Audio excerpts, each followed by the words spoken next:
Right, I think it is now bang on about 4 o'clock, so we will begin. Hello and welcome to this week's PocketGamer.biz RoundTable, where we will be discussing the topic of Monetise, not Bastardise, brought to you by Audio Mob. Now, what does Monetise, not Bastardise mean? I had to Google Bastardise myself, but basically we're going to be talking about new methods of monetization and what developers can do in the changing phases of how monetizing works, but doing it in such a way that it won't make the user experience worse for players than it perhaps already is. And certainly we definitely don't want it to become worse in any way as we introduce these new methods. My name is Rick Cowley. I'm the editor of PocketGamer.biz and the regular host of these roundtables. And I will now go through our panel of participants. We will start with Adrian. Oh, wait, no, hang on. I did say... So obviously this is brought to you by Audio Mob. We do have the CEO of Audio Mob, Christian, here. I think we should go first with Christian. You can tell us a bit more about Audio Mob, what you do, and yeah, that kind of thing. Yeah, thanks, Rick. So hi, everyone. I'm Christian, founder of Audio Mob, and what we do is we provide non-intrusive audio ads within mobile games. So basically a game that can opt in to listen to a video ad and be monetized while playing their game. And this allows the developer to earn revenue without annoying their players by blocking them with video ads. So that's what we do. Cool. Adrian, sorry for interrupting you before you got to introduce yourself. That's okay. Hi, I'm Adrian, and I'm the head of developer relations for Audio Mob, working with Christian. Cool. Benjamin? Hi, I'm Benjamin Maas. I oversee the strategy at Triton Digital. So we are specialized in the online audio space. So we are a tech and measurement technology provider. Jack? Hi, my name is Jack. I'm from a mobile game company called Nerd. We've recently raised an angel round and we're preparing to re-enter the charts after a few years working on the client side. I'm quite interested in the monetization aspect of mobile and how it can be a better experience for players. Thank you. And a man who probably needs no introduction, but I do like to force people to introduce themselves, Oscar. Oh, you're still muted. Yeah, the magic trick of using space to unmute didn't work for some reason. Anyway, you think by now I'd have enough practice. Yeah, so obviously I hate talking about myself, yeah, so I don't work for Audio, although I know the guys very well. I run a company called Fundamentally Games, where we try to help bring games to live. That means looking at live ops in particular, but I go back a bit, being old, and literally wrote the book on games as a service. But probably more relevant is that I was the original evangelist for what became Unity ads. So the whole idea of making ads that don't suck, how to use them in games, is something that I've been doing probably longer than most people. Awesome. So yeah, we're going to talk about new types of ads and what they can do and how developers can use them, what they mean for advertisers, what they mean for users, and so on and so forth. But I always think it's best to start these kinds of discussions with some sort of context. And so let's have a chat about what the current state of mobile advertising. What do we think are currently the most popular advertising formats in mobile? Anyone, feel free to jump in on this one to start off with. It depends on where you want to start. I mean, is it volume? Is it kind of the nuances of use? Is it to do with, you know, I mean, the bottom line is that it depends on where you start looking. If you look at a hyper-casual game, the volume of ads that are being used by people in hyper-casual games is enormous. And that's okay. It's not exactly what I would call seamless and joyful integration that players love, but it's a very relevant and very appropriate kind of level for a game which is all about getting people through eyeballs. But when you're talking about more sophisticated use, where it becomes part of setting up a foreshadow so people can understand the value of things, rewarded video ads is still hugely popular. We're still waiting to see in-world ads take off the way I think they will. And I think the stuff that I think the other guys are going to talk more about, the audio side of things, is really interesting because it allows you to do something whilst you're experiencing the ad. And I think the potential of that is still to be really proved, but I am really, really excited by its possibilities. Yeah, and just to add in from that, I mean, as everyone knows, you know, it's all to do with full screen ads these days. So you've got video, interstitials, playable, etc. And what I've seen definitely over at least the last 5 years is these ads are becoming more interactive and playable and whatnot, because the user is tiring of being blocked. At the end of the day, the user wants to get the reward and the ad is second place. So there's kind of attrition and this movement towards more aggressively not wanting to be blocked by these ads. This is what I'm seeing. But yeah, the full screen ads are definitely popular today. But the whole aspect of non-intrusive ads and what this can do from a revenue standpoint as well as a retention standpoint is what we're really, really excited about. Cool. And so, you know, we're going to talk about what we're going to be doing, but I think what's also interesting is sort of looking at what do we think are the key problems for users, for developers, for advertisers with the existing formats, because they are working in a sense, but they can always be improved upon. We've kind of touched a bit on the idea of being non-intrusive. So these adverts are full screen, they can be quite intrusive, they ruin game flow. Are there other problems that that can be addressed with new ad formats? Adrian, you've got your hand up. You can feel free to jump in. You didn't. Oh, I don't want to just just jump over the top of you. I think the other thing that's really interesting to me is the fact that unlike other sort of formats of advertising, fundamentally in full screen video ads, you're actually advertising for another game while the user's playing your game.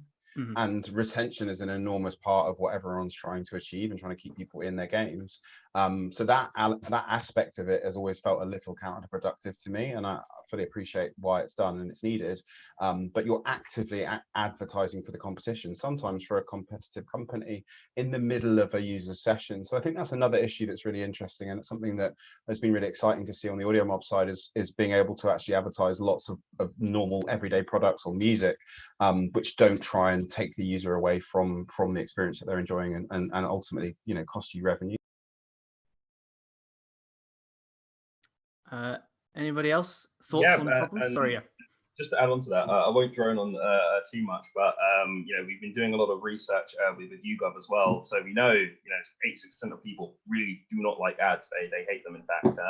And then you've got the fact that 61% of people actually listen to something while they are playing their game, like music. And this is something that developers can't easily detect, if Spotify or Deezer's playing in the background or something.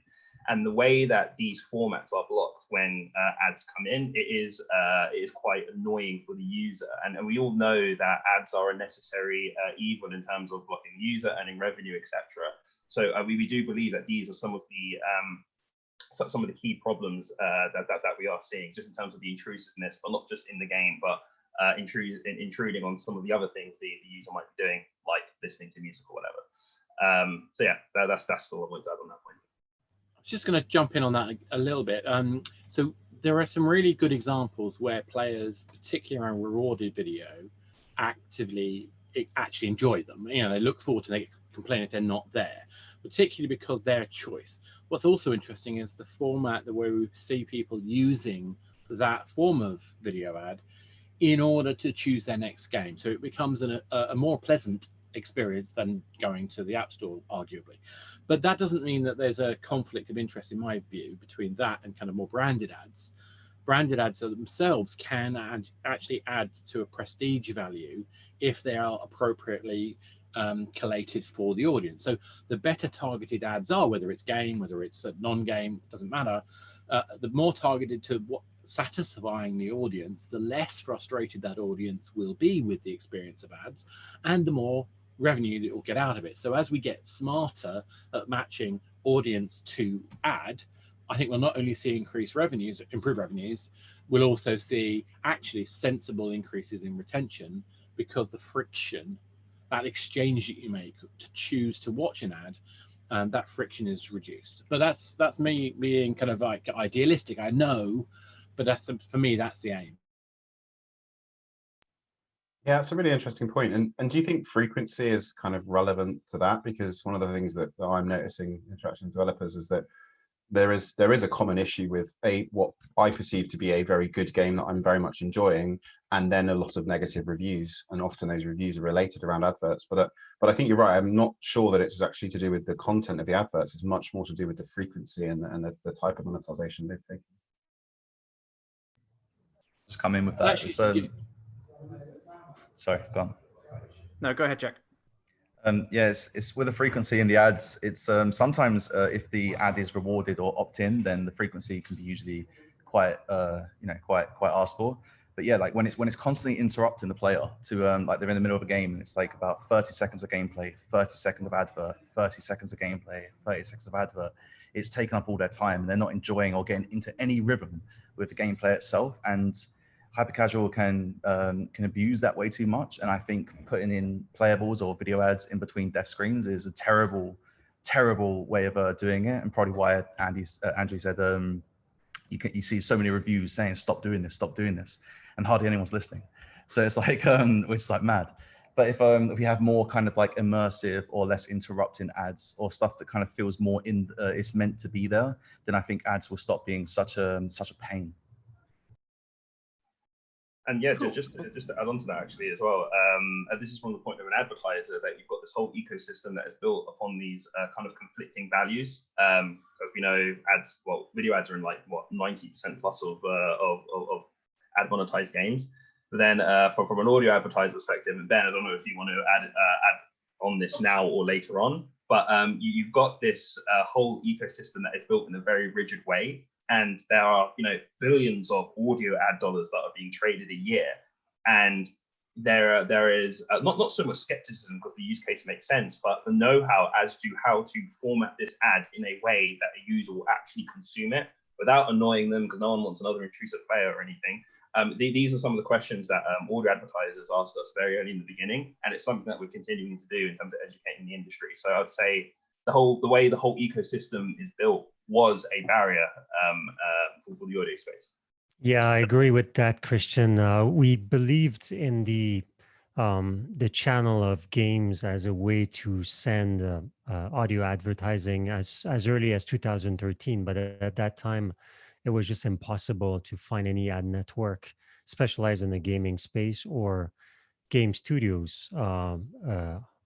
Like they understood conceptually how to integrate audio, but they were not there yet. So now we're quite pleased that in the past maybe 2 years, we've seen that segment really growing fast. And you talked a lot about not wanting to interrupt the user experience, which is mostly playing.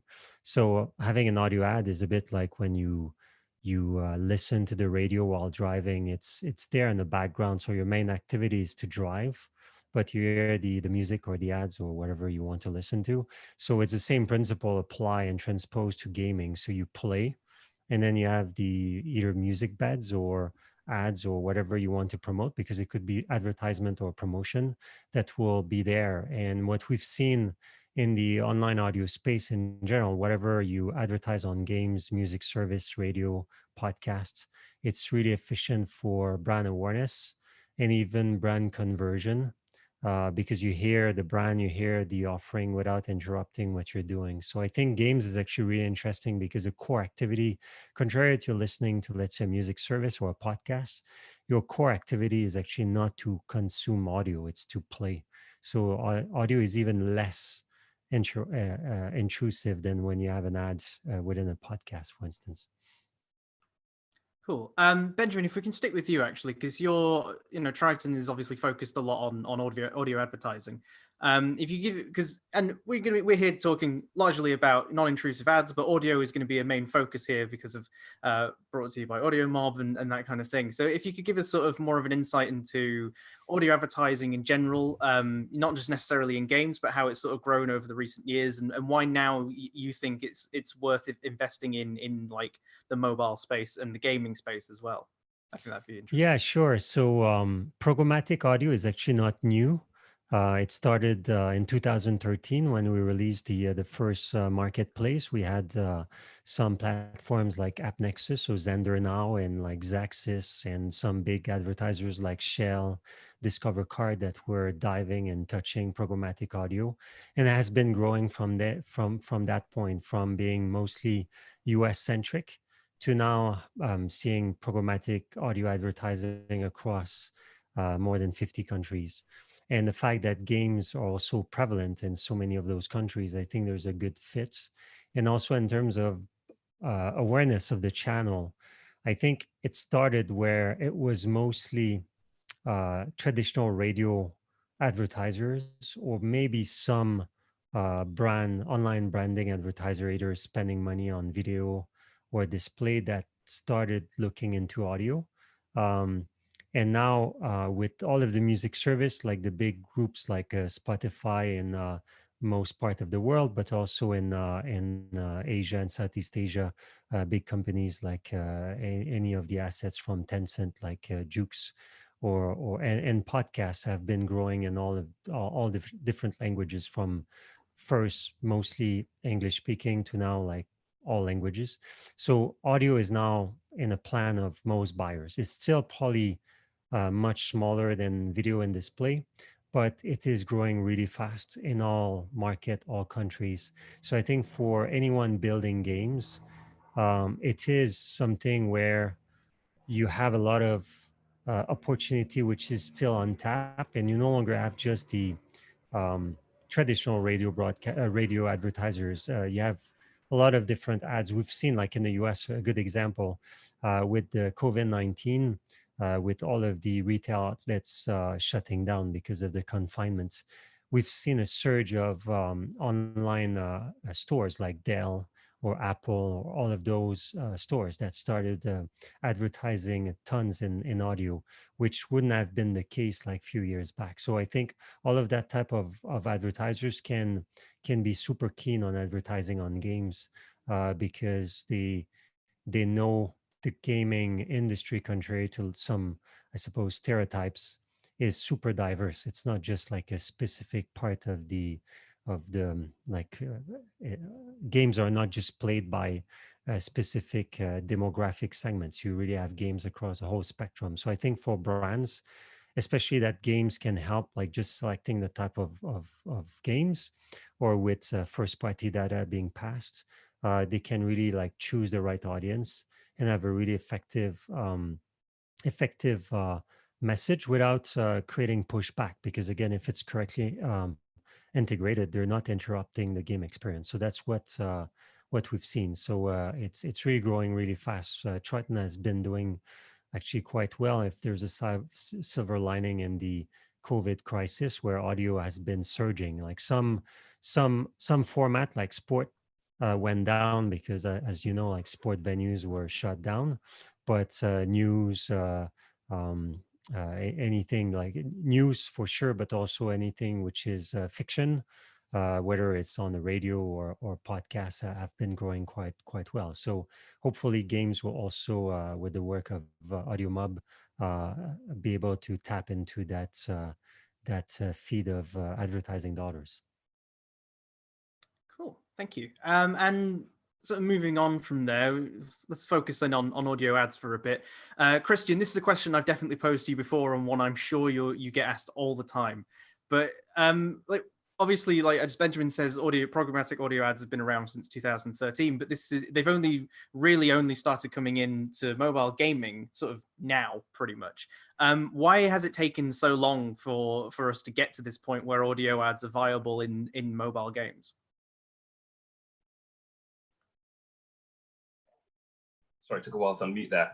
Yeah, I get I get asked this a lot. So I guess to start off with, you got the fact that audio ads, Spotify quoted, is now an $18 billion opportunity in the US alone. There's a lot of growth opportunity in the audio space, but it wasn't like that back in 2013. Just in terms of there being an amount of growth which was necessary in order to get audio ad dollars at a high enough level to obviously be profitable for the game developer, as well as CPMs being high enough and things like that as well.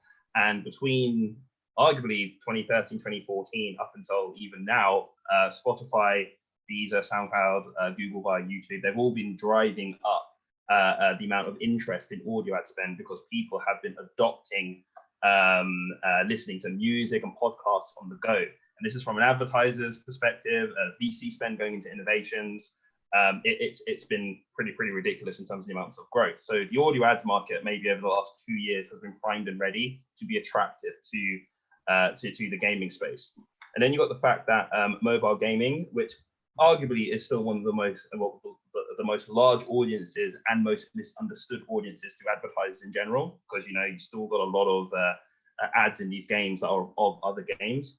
I mean, gaming is now, mobile gaming specifically, is now the largest digital medium, right? And it wasn't like this back in 2014, 2015. From 2015 through to around 2017, I actually saw this firsthand while I was working at Google. There was a massive shift towards mobile becoming like a first device option. This is due to the advancement of handsets, decreases in costs, relatively speaking, etc.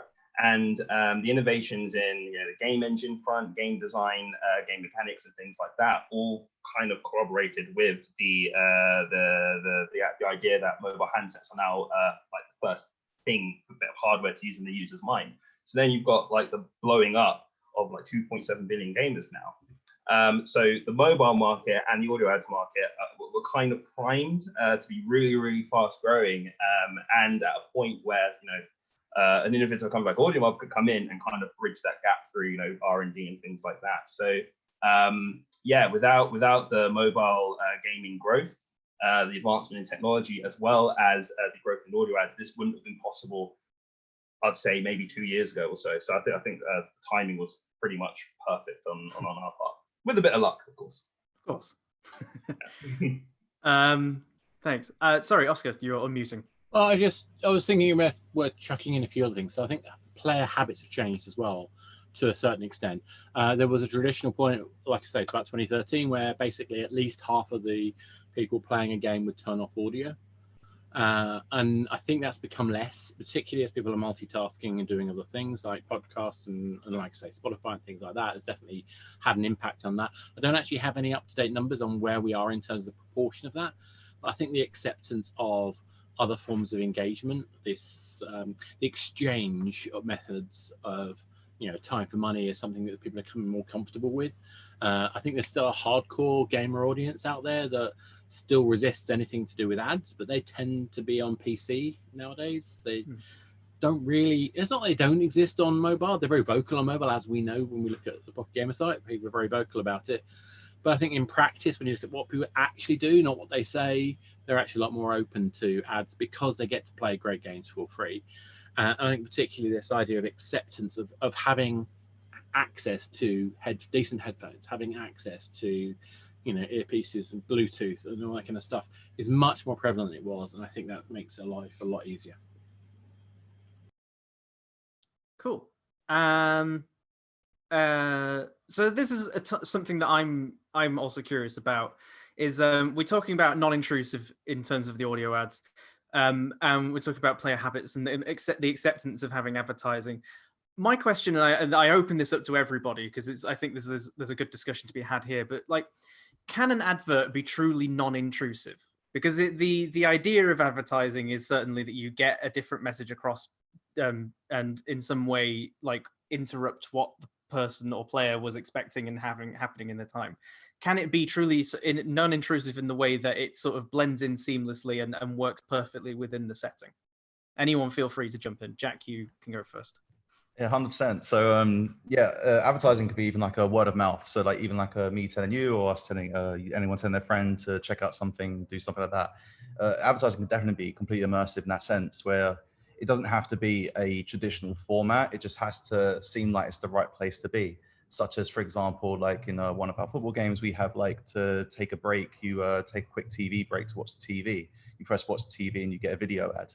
So there's different ways, and quite excited about what we can do with audio, where it feels like it's something that can come through. It's something that feels like it's a natural place to be. Also, mainly a place where you're kind of used to that behavior being there as well. So even like with if you've got some esports application where you can have like play of the game was sponsored by, and then you have you called up the video ads and called up the audio ads to deliver that ad there. It feels like an immersive place or a natural place for it to be. And yeah, I think like I think we're getting out of the age and era now of like constantly interrupting or constantly just rubbish immersion of an ad, or a completely out of context ad, or just like we're getting out of that age and we're coming more into an age now where like I think advertisers are starting to understand the gaming space more, and hopefully that will also help immersion and make it more kind of a, yeah, it make it feel like it's meant to be there and fun. Yeah, it could also be the format. So if I take the example of podcasts, you have a lot of what we call live reads. So you will have the host, the broadcaster, when recording the podcast, will do the promotion of something, but he will read the scripts or create it's the scripts himself. So that's more like a native type of ads. And the point brought by Oscar, that people listening to podcasts are aware that the hosts and the producer needs to get paid if he wants to produce podcasts. So they are okay that they're inserting an ad, especially when they select the right type of ad. So if you run a podcast on DIY home improvement and you bring some coupons for like a discount to buy stuff at the hardware store, I don't think that people listening to the podcast will be offended. It's relevant. So I think it's a question of the creative formats as well as the contextual or personal targeting. So again, if you do the right targeting and the right mix, people, like, I'm not talking about having the shoe ad chasing you from page to page, but if you do something which is relevant, where it's properly targeted based on a profile of people playing a specific game or listening to a podcast, and you have the right ad, they will say that that's fair enough because I'm actually interested. Like, think about at the time where you were still looking into, or maybe you are like reading printed magazines, but specialized printed magazines. So let's say you're into guitars or music production, and you buy such a magazine at the store, at the the the news store. You will look both at the article as well as the ads, because they're relevant to someone in that world. So basically, when you transpose that back to podcasts or games, if you do the same type of contextual selection of ads, I think it could be non-interruptive, or be tolerated in a sense. Okay, I know you need to have ads, at least you're giving me the right ads, so I'm not complaining. And that's the part of the deal. Either I pay for the game or it's ad supported, or either I pay for Spotify or it's ad supported. So you make your choice knowing that there's some kind of an agreement between the end user and the service, whether you pay or it's ad supported. But if the job is done right, it should be fine. You need, though, to make sure that there's a technology integration piece. So doing the proper integration, which is using like companies like AudioMob, but also once you've have everything integrated as a publisher, when you or a network, when you expect ads, you need to do the proper configuration, like decide what type of advertiser you want to be played, what type of creative. Are you good for long duration creative, or you just want to have some kind of sponsorship like 7 seconds, and then decide, like, do I want more money, meaning more any type of ads, or less money, so more curated ads. If you have a lot of audience and you're in the top tier, maybe you can command higher CPM. So again, like, these are all parts of the market dynamics that will help having the proper experience, I suppose. I think there's actually a fundamentally different way of thinking about what the ads are if you come from player value. You could look at it, yes, as you say, as a business, but that's not actually, I think, the most effective way to look at it. Understanding the form of exchange that you're doing with each of the elements of monetization in your game is actually really important, because it's about understanding the player experience. And there's an equation that's going on between frustration and delight. And what we're trying to do is effectively find the optimum balance of the right elements at the right time, and timing is vital. There's a flow that happens when you're playing a game. The flow is kind of frustration versus relief. The transition points out of frustration into relief, which is a good thing, by the way, good frustration. That is the ideal moment to put the more frustrating types of adverts, for example. Now, but there's no point in doing that unless the player gets why that's happening. It's got to feel natural to the player. They need to understand the exchange that they are taking. And to a certain extent, like you said, Ben, this you know, they understand there's a contract going on at that point. But equally, you know, where we found really seamless things working with rewarded ads were things like, get this new car to race one time only by watching an ad. Oh, by the way, you can get a discount on buying that car after you've raced it, but you're not going to get that discount again. I know that it's not trickery. That's about understanding fear of missing out, it's about understanding motivation, delight. The point is that driving that car has to be amazing, absolutely amazing and brilliant and wonderful, and I want to do it again. And that should be the core decision-making process. So I think, you know, understanding the balance of the friction that's created by whatever form of monetization, whether it's an in-world ad like a banner in a racing stadium, whether it's an audio clip that's playing in the background as the esport, you know, commentator is going on, or whether it's actually spending in-game currency, or even, you know, choosing rewarded ads, or the ultimate of getting people to spend money, or better yet, to getting them to want to buy the latest battle pass or subscribe to the VIP program. That's a spectrum of activity, has to be focused on player value. If you don't focus on player value to deliver that, you're just going to create frustration. Yeah, I think that's fair, and I think what's interesting with all of this is that a lot of the immersion question really comes down to design. And I think one of the things that we're experiencing at the moment is that mobile developers are very, very in tune with video adverts and how they fit into their design. And some do an incredibly good job, like you say, of pacing that at the right place so it actually doesn't feel as disruptive as other developers, because it's all based on that flow and that point between frustration and relief.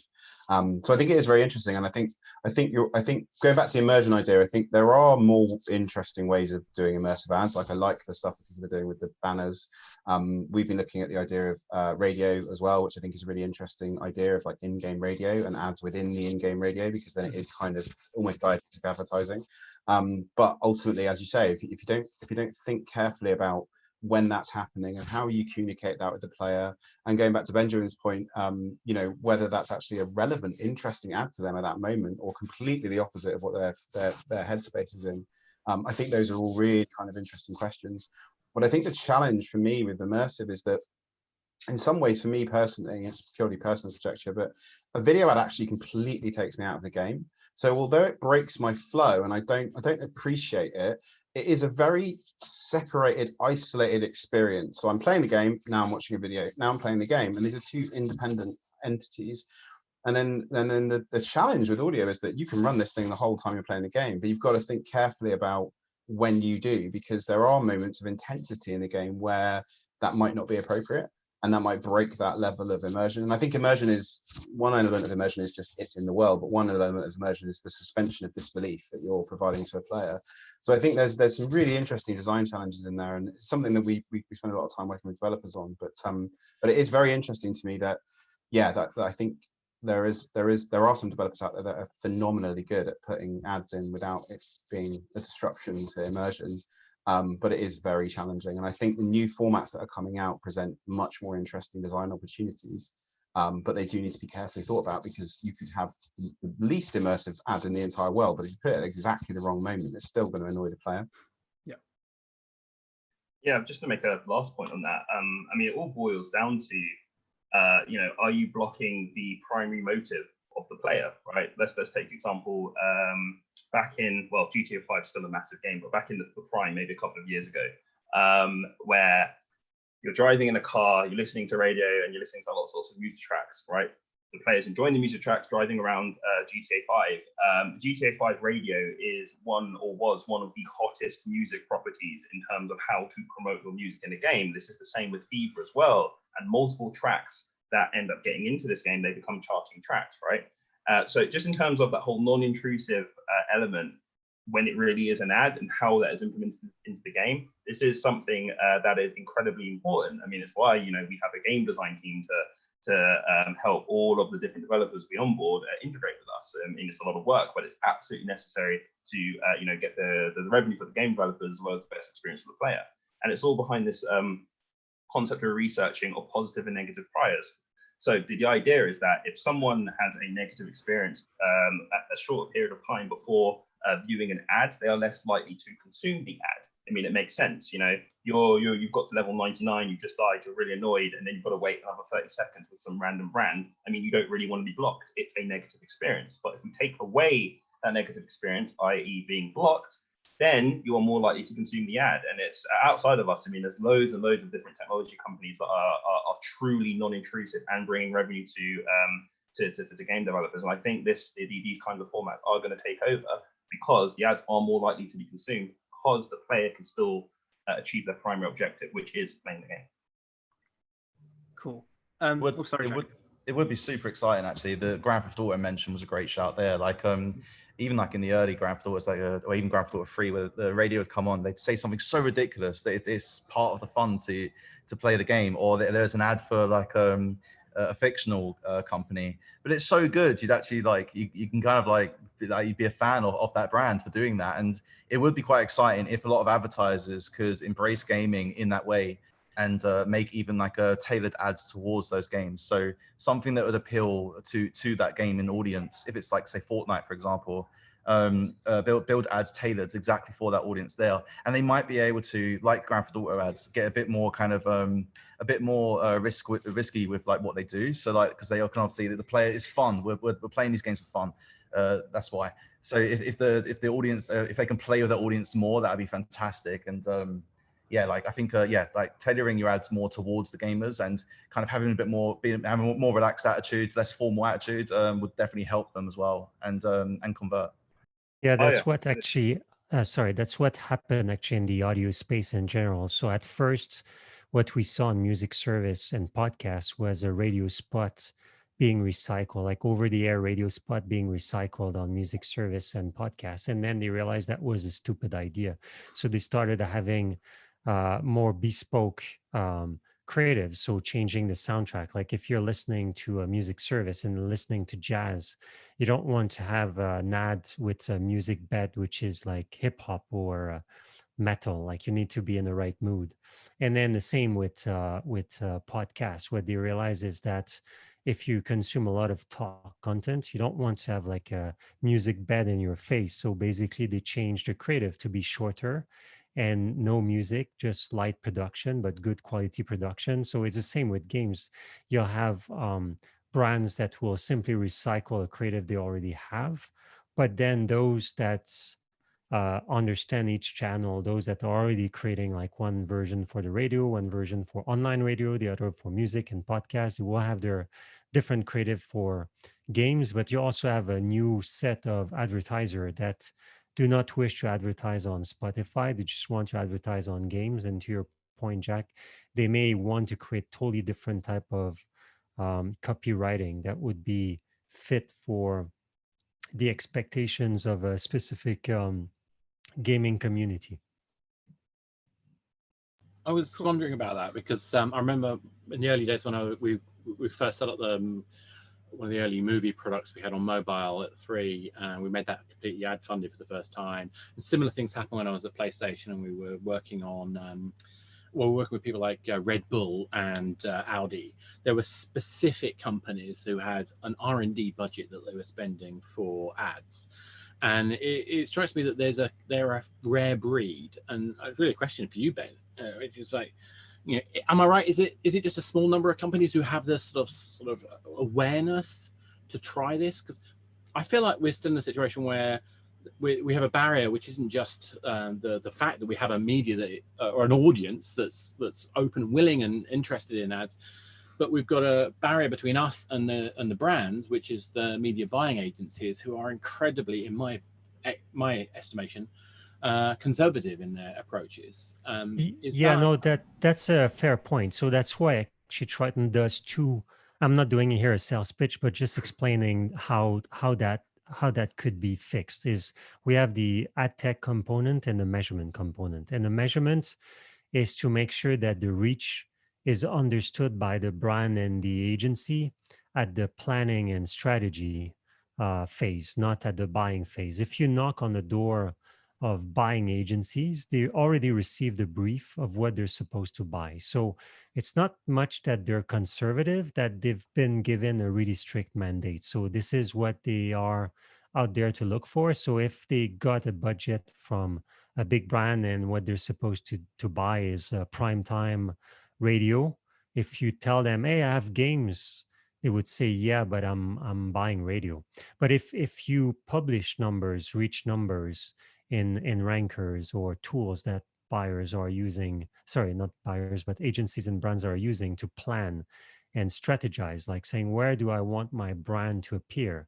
And they have those numbers in front of their eyes. They would say, hey, this segment of online, mobile casual gaming is surging. Like there's a lot of opportunity for audio. Then that's the right moment for the strategists to say, we're interested in that. So they can now start planning a strategy. So reach out to if they've never bought, they will reach out to like games they want to reach out to, or networks, and engage. But before they even know how much they want to spend, because they want to know what's possible. And when you alluded to R&D budgets, that's where you get those R&D budgets, and the brands and creative agencies saying, I like this idea. And then once this become more frequent, because when you start a new channel, it takes time, as any games or any new innovation, to get to a prime time. So at the moment, I think the audio ad inside games is still early. So what I just described has to be replicated in different countries. And then we'll get to a point where it becomes more common, and it's part of any strategy. Nowadays, like a lot of big brands, whether it's like in any verticals, whether it's financial, travel, or whatnot, they always think about radio, music, services, and podcasts. But it was not the case 7-8 years ago. So we need to have them think about these 3+ game and say, okay, I need to also allocate budget there. The good news is you have a lot of audience in casual gaming and mobile app gaming. So I think it's certainly a channel which is far from being niche. You just need to make sure that the brands will have success stories. And I think having the bespoke creative and the right execution, the right integration in the user experience, because I agree with you, Oscar, and everyone else, like if you do a really bad integration of the ads, even though you thought you'd be making money, if you just annoy all of your users, you're not in a good spot. So you just need to have the right balance there. One thing I just to introduce one of my own opinions wildly for a roundtable is that one of my favorite sort of audio ads is in the podcast My Brother and Me. I don't know if anybody here is a particular fan. And their section, the Money Zone, which is specifically designated as this is the ad section, but also they are given free reign to talk absolute nonsense about whoever is advertising with them. And I have listened to hundreds of those because they're so much fun to listen to. But obviously it does require a lot of faith from the advertisers. We're getting close to an hour now, so I'm going to turn to the Q&A section. We have a couple of questions. If you're in the Zoom audience and you would like to ask a question to our panel, please do use the Q&A box. I will be peppering those in throughout some further questions. But one thing I wanted to ask, and I'll go to you, Adrian, with this one, because I think this is something you'll probably get asked quite a lot, is an anonymous attendee wants to know, what is best advertised via audio ads? And I guess as an extension to that, like, what are the best implementations for audio ads and where to put them in the games and stuff? Yeah, absolutely. I mean, I think the thing that's really nice is around the idea that a lot of these are actually advertising brands, and those are kind of an experience that can run alongside the game and doesn't necessarily detract from the experience, you know, itself. I think it really comes down to the advertisers actually exploring the audiences. I think one of the things that's really interesting about hyper-casual in general, not specifically like mobile, but just hyper-casual in general, is the gender demographics are very, very different. So I'd actually say there isn't, I don't think from, you know, the guys will know much more than I do because I'm more on the developer side, but I don't think there's a perfect ad. I think actually that what's interesting is the widening of the audience, because that's the thing that's really surprising to me at the moment, is that you've got this enormous audience playing mobile games, and all that's being advertised in them at the moment is other mobile games. And when you're reaching that mass population in a format that very few other kind of media has actually managed to achieve, it seems crazy that you know, the big advertisers and the interesting stuff isn't in there really. So I think it's relevant brands really, but stuff that can fit in. And I think, as we've touched on earlier on, I think the ones that would be the best are the ones that kind of embrace the format the most and actually think about making advertising specifically for the game audiences. But then in terms of the kind of context of advertising in that space, I guess it depends on the game, and I think that would be the ideal situation really, would be to think, okay, cool, we are playing a cross-stitch game or a crossword game which loads of people play, then let's think about brands that directly tie to that and actually being able to tie those two things together, so it's like a lifestyle related choice. And I think it's just something that hasn't really been explored. We're very used to targeted advertising when it comes to web, but we're not quite in the same space when it comes to games. So I think that's the really interesting opportunity, is a brand that's related to the game, but also potentially ideally related to you as an individual or your rough demographic. Jack, as a developer, on that note of like placing ads and where to find them, you've presumably been experimenting with these kinds of ads and non-intrusive stuff. Like, where have you found, like, in what contexts have worked for you using these sort of ads? I think that's it. Yeah, sorry, mute problem. Yeah, it's basically like opt-in. So with audio ads, I think we can adopt them quite similar to video ads, in the sense that you would never like I saw one of the other questions there saying that would you want it to, like, what if you were listening to music or something and an audio ad comes in? Like, that would be a rubbish experience. So like the thing about the ads is you're not there to just like, you know, bastardize and monetize, to kind of like to ruin the audience's like experience, but you want it to just be like an acceptable exchange, so to speak. So like Oh, sorry, Jack. So you know what's coming, and you are opting into the experience. But I think audio ads will easily find their place in the rewarded ads context, and more. I'm so excited for what else can be done with audio. I think it's quite a creative format, and I think also that the other side that's quite interesting about it coming in is that like Christian was saying earlier, like it you can carry on playing the game, like while listening to an ad. That's really exciting. You can also maybe if that ad's again tailored to the audience, that could be extremely exciting. Anything that enhances the gameplay and non-interrupts, that'd be great for the audience. I think the opt-in stuff, just to come back to that, because I think that's another really interesting part of it, is giving the player the choice. You know, again, we're kind of used to that within design of a lot of casual and hyper casual games, is kind of you get to the end of the level and it's like, would you like to watch a video ad to double your score? But I think the thing that's really nice about the audio ads is that you can kind of front that to the front of the level and say, would you like to listen to an ad while you play your game, and we'll give you double score at the end. And then it's such a clear transaction between the user you know, and the developer. And I think there is that underlying sense that most people do realize that in a free-to-play model, the developers still need to make money. But I think if you can find ways to empower the users to choose that. I particularly liked one of the integrations we saw recently where they actually kind of had every format of ads, and they were just saying, look, you can choose what you feel's best. And I kind of feel like maybe that's a nicer way of doing it, and just saying, look, we need the support because we are making a game and we need to make some money. But you, instead of just force feeding you millions of adverts that really upset you, we can give you a very clear moment where you can kind of choose which type you'd like to take, and then it can go from there. But force feeding someone ads that upset them is bad for the advertiser, and this is why I think it's really important to remember relevance is incredibly important. And a lot of measurements are done on the idea of reach. I think when you mentioned reach as a key metric, a lot of kind of the ad buyers and the teams that are employing those agencies are really interested in reach, but addressable audience is a really important factor. And you know, it's if you want return on advertising spend, which most people who are spending money on ads want to measure themselves in terms of that, they need to understand that relevance matters, not just to them as advertisers. They want relevant users, consumers of those ads. They need that message to be relevant, to, you know, communicate to them with a campaign, a method, you know, whether it's audio or video doesn't really matter, but a method that is relevant to the audience and attractive to the audience. And it's about building up that reputation. So I think when you step back, I think a lot of the problem is actually understanding that games are around a third of the population are playing games every day of the world. A third of the population of the world playing games. The biggest digital platform in the world, and they are more targetable than almost any other media, arguably. And the fact that that combination of factors needs to be communicated to the people doing the strategy.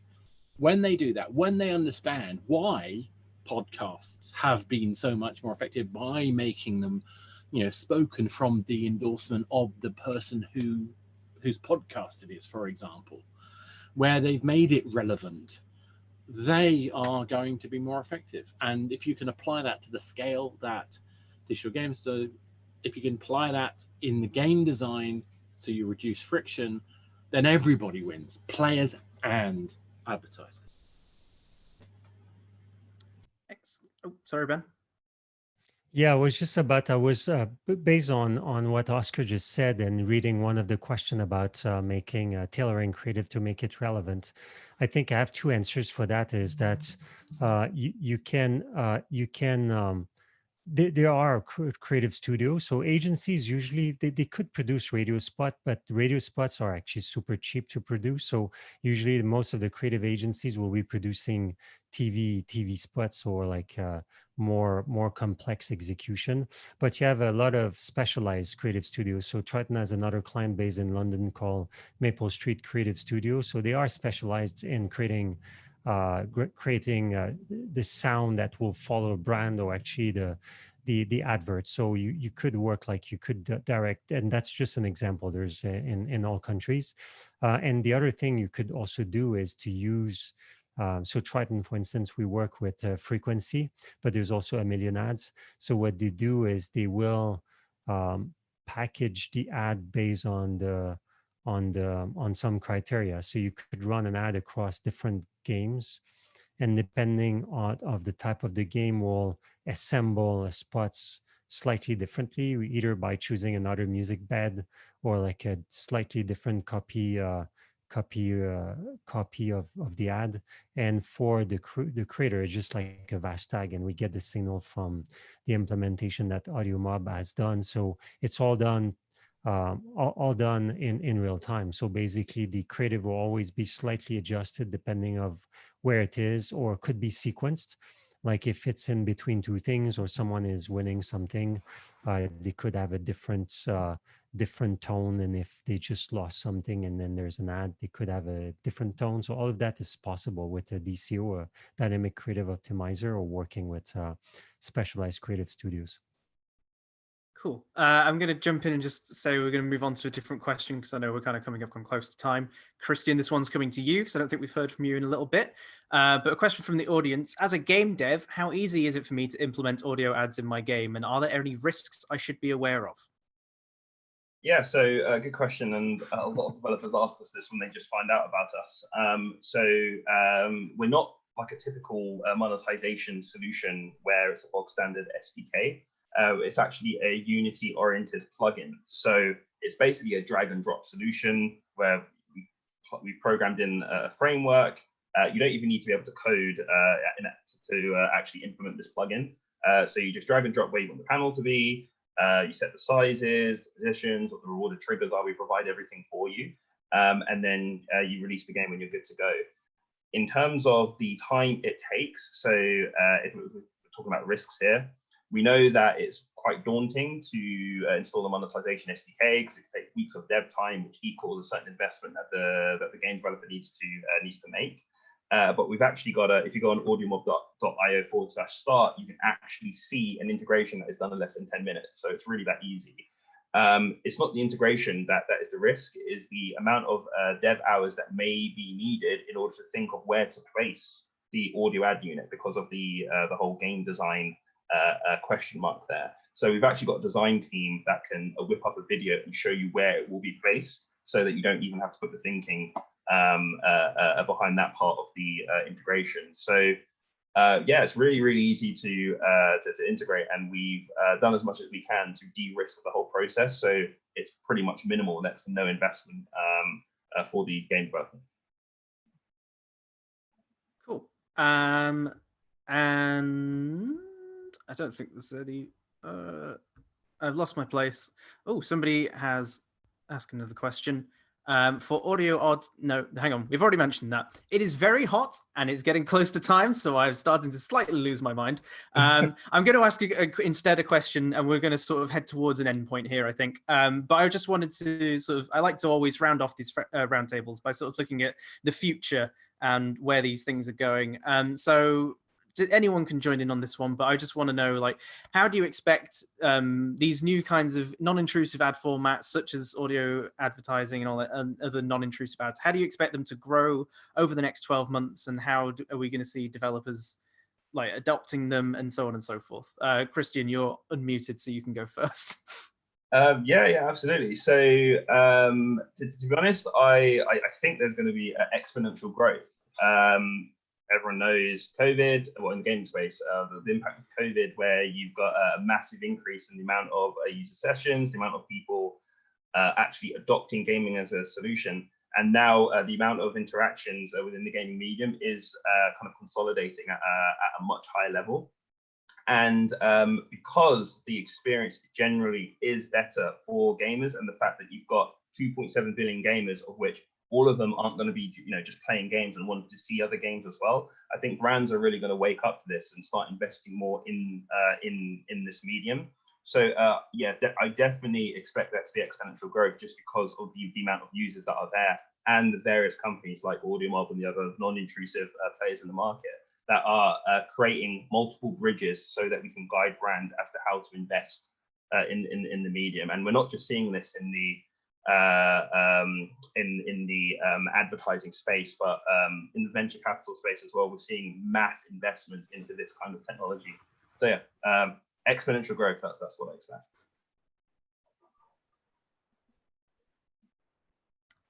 Anybody else thoughts on the future of non-intrusive ads and audio in general? Well, I think there's a huge opportunity if we focus on player value. I know I've been going on about that ad nauseum. I still think it's important just to remind people that the reason we're making games is because we want people to enjoy them, and we need to be able to make that profitable. And that balance between making it valuable to players and valuable in terms of revenue isn't a negative, relationship. It's a directly connected relationship. The better the experience, the better revenue, if we do it right. So if we can find ways that we can use audio, we can use in-world experiences, where we can use new techniques that deliver value, foreshadowing of value, an expectation of future delight, phrase I love to say, that is what's going to drive extra value for games. We're in an ever competing space.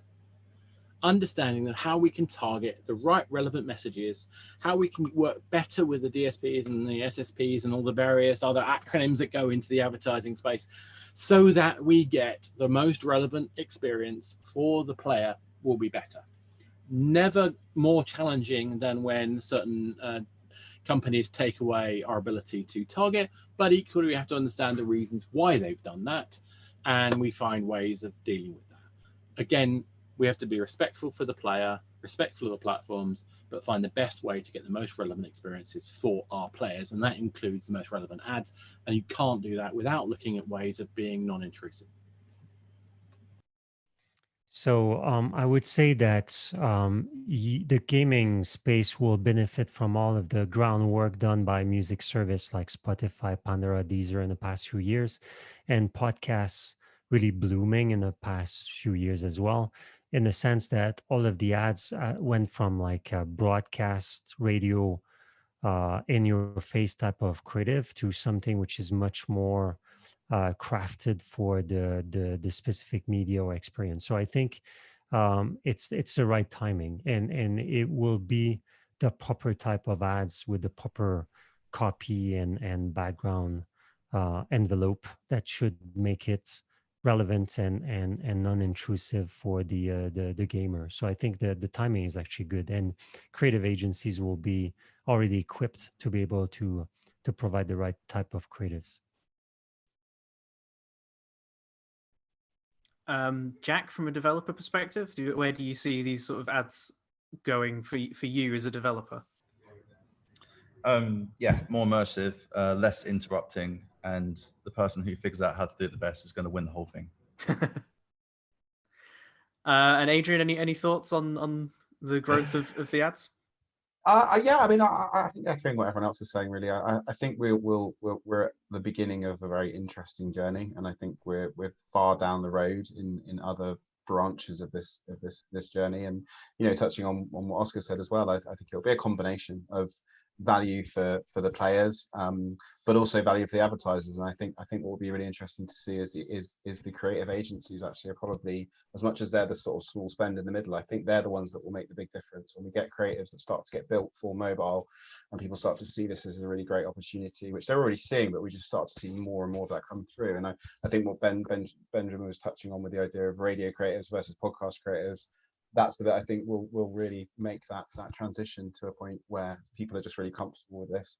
And design, I think, will be another area outside of technology, outside of funding, outside of finance. I think the design side will massively improve for developers. I think we're already seeing lots of developers super excited about this idea, but that's the bit I'm really looking forward to, is these really clever, smart integrations where the user just has a good time and enjoys the experience and doesn't object to having these adverts, and everyone's happy in that environment. So that's the bit I'm really excited about and looking forward to, outside of the money, obviously.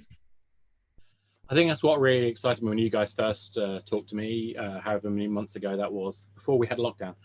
And it's very rare for me to sort of get excited about new ad formats, because they're often things like, I understand why playable ads are commercially interesting, but I find them horrifying, and I burn and stamp on the remains of any game that's got them, just because I personally hate them. I understand that's not the case for everybody, but this is one where it just seems really effective. It's something that's untapped, and it's utilizing resources that are out there, and they need audiences. So I think it's a perfect marriage between advertisers and games. And I think it's really, like Adrian said, about, in fact, most of it said, about getting the right balance, getting the right kind of design principle, so that people can just recognize, that. And I think we had that back in the day with Crossy Roads, when that first came out, and I got to talk with Matt Hall when that was first out, how they used ads. And it feels to me like we're in that moment again with something like audio ads. And I think there will be the same thing with in-world ads, but there are other problems for that because of the contextual requirements of a game. But anyway, I'll shut up now. Awesome. Great. So I think we'll wrap things up there. So thank you all for joining us and for this roundtable. Monetise, Not Bastardise is brought to you by AudioMob. Christian, I believe you're currently in beta, and people can find out more about it at audiomob.io. Yeah, they can find out more about us on our website, and we've got an upcoming game design competition with genuinely awesome prizes as well, which we'll be announcing. So please make sure to follow us on socials, as we'll announce this in a couple of weeks. Awesome. And yeah, if any developers are interested, do go check them out. People in the Zoom call, this YouTube video will be streaming to YouTube the whole time, and that will be available as soon as this ends. And we'll be back in a couple of weeks on August 25th for another roundtable, where we'll be looking at the importance and growth of online events in the current ongoing climate. But for now, all that's left for me to do is to thank everybody for joining us for the discussion. Thank you to everybody on YouTube for watching, and thank you to the panel for joining us as well. Thank you all. Thanks, everyone. Take care. Thanks very much. We'll see you next time.